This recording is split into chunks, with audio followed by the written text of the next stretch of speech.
е част 2. Да, този е 90 лева от Лилито. Съжалявам просто. Кабачката му е много тежка. Мирише божествено. Това е третия кандидат. Който не е запомнил, това е вторият. Това е първият. И реално това са трети кандидата, макар че има много филми, които трябва да ви покажа. Този също може да е четвърти кандидат, който е на Капана. Беше уникално. Шокирана съм. Капана, оригинален 100 лева. Съжалявам. Майте този най-скъпия.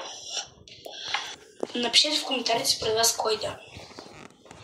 Първият смечката, вторият диаманта, третият този и четвъртият солея.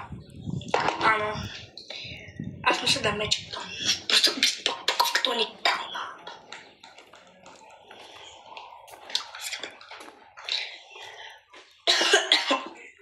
Не кашвам от него.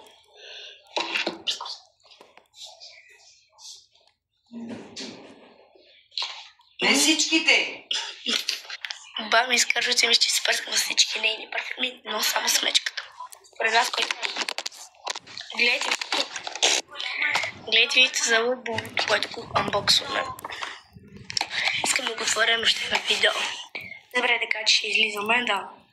Пак визията така да можеш, прилича да се навизам.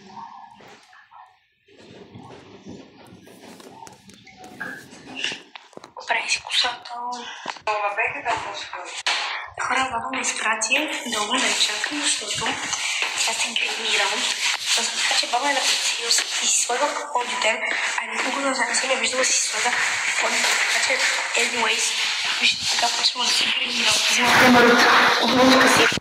Тя е на последният етаж. Искам да познаете защо слизам по стълбите, а не по асансьор като нормалните хора. Например... Отиваме да изхвърля покулка. Може би ще има и трета част, защото сме прекалено дълго видео. Аз мисля е втора част.